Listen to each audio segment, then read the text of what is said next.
Hello everyone and welcome to SAICE JHP TV. I'm Bradley Butler, the chairperson of the branch. Today we have Manglin Pillay, the CEO of SAICE, who will be reflecting on the burning questions that the youth have regarding engineering. Welcome, Manglin. Thank you very much. Pleasure to be here.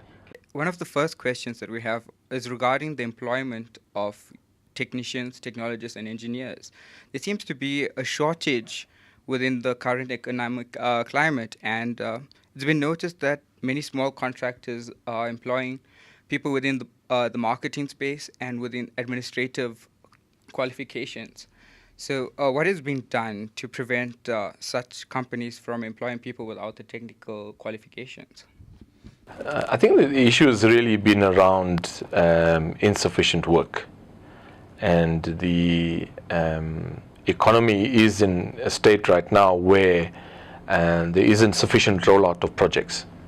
Now, if you consider that a lot of the work that engineers do, that work comes from government, and you look at some of the weaknesses within the public sector, within the government structures, it reflects on very poor administration, very poor procurement processes, insufficient capacity in local government, and so on. So that would explain why there's insufficient project rollout. So the reason that I believe technicians and technologists are struggling to find work are twofold. The first one is that there's insufficient project rollout from the government. And secondly, we are concerned that there might be an oversupply of technicians and technologists in the country. Now that is quite a bold statement to make. If there's an oversupply, what do we do with this? The key message that I want to send out to young people that don't have employment right now, I want to encourage them by saying, firstly, they've got an education that so many other people don't have. They've got an education, they're creative minds, they've studied civil engineering, which means they're competent in maths and science, they're competent in creative thinking, in finding solutions. This is what engineers do. We are trained to find solutions. So while they may not find work in the built environment, in the infrastructure engineering space, they can find work elsewhere. So don't be limited to just finding work in civil engineering. Apply for other posts, be it in management or in other commercial activity not related to engineering. I know a young man who found that he studied civil engineering and he is not inclined to do civil engineering, so he started a media and communications activity. He is now an owner of Varsity TV. So don't limit yourself if you cannot find employment in the infrastructure engineering space.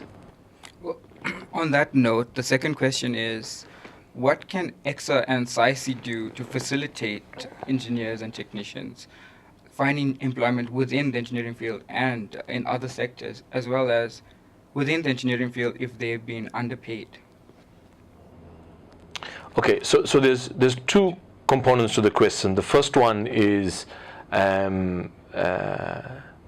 salary related. Yes. It's reward for work that you do. And the second one is the impact that SAICE and EXA can play. Let me answer the second part first. In history, engineers played a vital role in the rollout of projects, particularly from the public sector position, from government. In fact, you'll find in local municipalities, historically, local municipalities had the city engineer, and you had engineers that were HODs of various infrastructure service delivery departments within the local municipality. You look at the Department of Transport, Department of Water and Sanitation, Department of Public Works. These institutions were dominantly an engineering related. In fact, the doyens of the engineering space worked in these places in the old system, in Transnet, in ESCOM, and so on. So what SAICE and EXA could do is to partner together and impress upon our political leaders to return the technical capacity to the public sector. That's number one. And with that, you training and development would happen for young people. We need to ensure that there are senior people back in those positions, so that mentoring, coaching, supervising, and development of graduate engineers could happen. That's what SAICE and EXA could do. Another thing that SAICE particularly could do is to attract a lot more young people to start engaging in the network that SAICE offers. And I think therein there are opportunities for graduate engineers. On the first question around salaries, now this is always an intriguing question for me. Even when I graduated, I always wanted to know what engineers earn and how are their lives better than other professionals. The truth is, it depends where you come from. Where I come from, I am living the life of a king. I travel. My family goes on regular holidays. I get to. I think the point I'm making is that as a civil engineering practitioner, you can live a very good life. So let that be the bottom line. Now, actual salary, any boss will tell you, your salary depends on how you contribute to a company. You'll find that if you disrespect time, you're always dodging work, you don't produce good quality drawings or designs, or you're just not putting your hand up to do things and taking on responsibility, then you'll always be earning a mediocre salary. You're just getting by. But once you start putting in the effort and start being creative and innovative, respecting the quality management system of the company, taking more responsibility, making yourself valuable to an organization, that is what keeps your salary up, or your salary being re-looked at. So I think instead of the young people asking, what is an external party doing for my salary situation, it's more of an internal question. How do I make myself valuable to a company? How do I take on more responsibility? It's more of an introspective thing that needs to happen, as opposed to an external influence taking place. It's a very valuable point, but the next question is, for someone who actually finds this kind of opportunity of employment, well, say it's in-service training, what happens when the person ends up doing menial tasks and isn't given the opportunity to take on laborious tasks? What can you say to motivate them or keep them motivated to stay in these positions? Right. I think one of the benefits of working in a smaller engineering organization, either a smaller contracting company or a smaller consulting company, the benefit is that you get to do everything. You get to answer the phone, you get to do tenders, you get to talk to clients at a very young age. You get to make the coffee. You get to open the door to get into the office and close the door when you're leaving. So you get the full spectrum of what it is to be wholly responsible for an entity. There's nothing wrong in that. Having said that, it is absolutely imperative that if you're a graduate engineering professional, you need to get technical design experience, construction experience, and project management experience while you're making the coffee and answering the phone and doing all of these things. It's imperative that you get these three facets of experience. So the first thing to do is to pluck up the courage to speak to your supervisor, to say, I'm happy making the coffee, but I need these three facets of experiences. I need to get onto a program that helps me develop as an engineering technician, technologist, or as an engineer. And you'll need to have an open discussion and together formulate a plan that will help. You'll realize that these three facets will enable one to register as a professional. So in other words, develop a plan with your boss, with your supervisor, with your mentor to get to professional registration.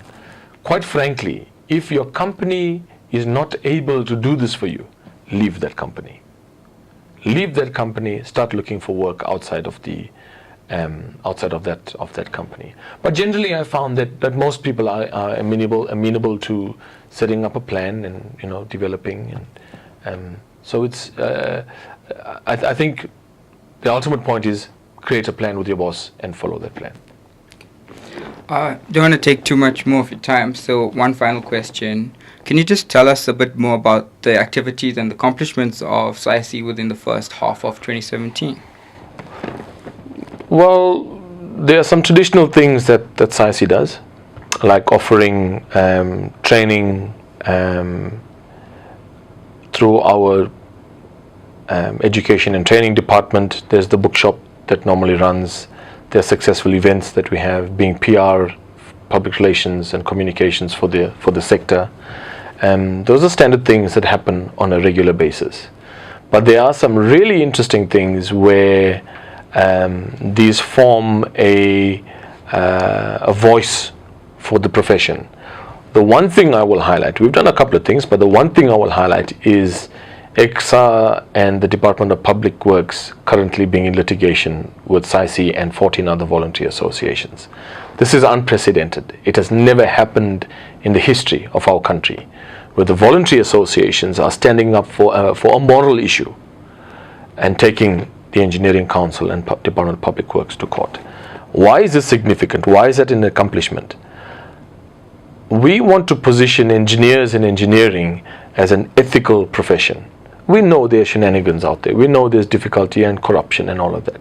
But we still are striving to position civil engineering, especially, as an ethical, moral profession.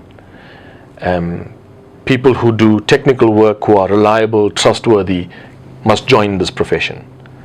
So when we see immoral activity, the voluntary associations strike.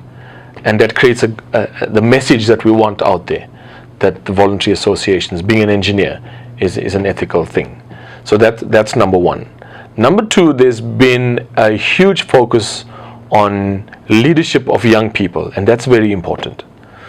A lot of our leaders that we respect right now, people like Trevor Manuel and Thuli Madonsela, people like Praveen Godan, those sort of people, they had training. It just so happened that they got training, they were in the right place at the right time, and they came into the leadership in the country.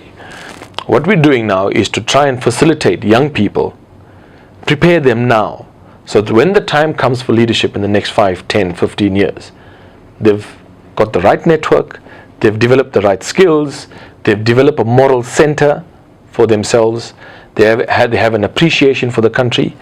And a lot of our young people in SAICE, young members panel, people like yourselves, are in this program. We're traveling to Rome, hopefully in the next couple of weeks. We've got a youth camp that's going to happen for young people, where you'll be meeting public leaders and you're involved in the SAICE network. So those are the two highlights that I believe that this is, apart from the student chapter activity and the young members panel activity and the YMBI activity and all of that, there's a specific development for young people for leadership. Well, from SAICE Johannesburg, we'd like to say thank you for mentoring the youth and taking care of us in the engineering profession. And to the rest of you watching, thank you for your questions, and keep tuned to SAICE GHB TV. Thank you.